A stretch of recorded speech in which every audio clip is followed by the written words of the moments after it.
మంత్రి నిమ్మల రామానాయుడు కామెంట్స్. గత ప్రభుత్వంలో కనీసం కాలువల్లో తట్టమట్టి తీయకపోగా, షట్టర్లు, డోర్లు, గేట్లకు మరమ్మతులు చేయకపోగా, గ్రీజు కూడా పెట్టలేదు.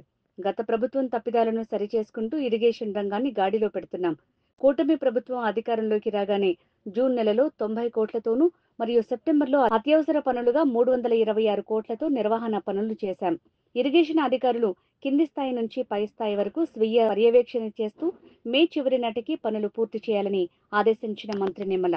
గతంలో 5 సంవత్సరాల వైఎస్ఆర్సీపీ పాలనలో ఈ మెయింటెనెన్స్ పనులన్నీ కూడా గాలికి వదిలేసినటువంటి పరిస్థితుల్లో, 5 సంవత్సరాల్లో ఎక్కడ కూడా ఒక తట్ట మట్టి తీయనటువంటి పరిస్థితుల్లో, 5 సంవత్సరాల్లో ఎక్కడ కూడా డోర్సు, షట్టర్సు, రోప్స్ వంటి వాటికి మరమ్మతుల మాట నుంచి కనీసం గ్రీజు పెట్టి కూడా మెయింటెనెన్స్ చేయలేనటువంటి స్థితిలో ఏదైతే విధ్వంసకరమైనటువంటి ఇరిగేషన్ వ్యవస్థ ఏదైతే చేర్చారో దాన్ని మళ్ళీ సరిదిద్దుకుంటూ, అంటే గత ప్రభుత్వం చేసినటువంటి తప్పులను ఒక్కొక్కటి సరిచేసుకుంటూ మే ప్రభుత్వం అధికారంలోకి వచ్చిన తర్వాత జూన్ నెలలో, ఎందుకంటే గత ప్రభుత్వం వీడ్ రిమూవల్ కూడా మర్చిపోతే అప్పటికప్పుడు జూన్ నెలలో 90 కోట్ల రూపాయలు రిలీజ్ చేసి ఆ వీడ్ రిమూవ్ కానీ, అదేవిధంగా అత్యవసర పనుల నిమిత్తం డిజాస్టర్ మేనేజ్మెంట్ నుంచి 324 కోట్ల రూపాయలు నిధులు మంజూరు చేసి ఆ పనులు జరపడం కానీ, మళ్ళీ ఈరోజు 344 కోట్ల రూపాయలు అక్షరాల ఈ యొక్క ఓఎండ్ఎం మెయింటెనెన్స్ నిమిత్తం ఈరోజు నిధులు మంజూరు చేయడం అని అంటే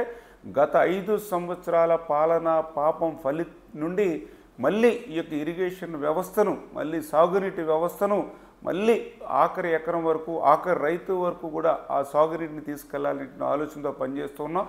ఈ 344 కోట్ల రూపాయలతోటి చేపట్టేటువంటి ఈ పనుల్ని క్రింది స్థాయిలో ఏఈ మరి గ్రౌండ్ లెవెల్లో ఉండి పర్యవేక్షణ చేయాలి.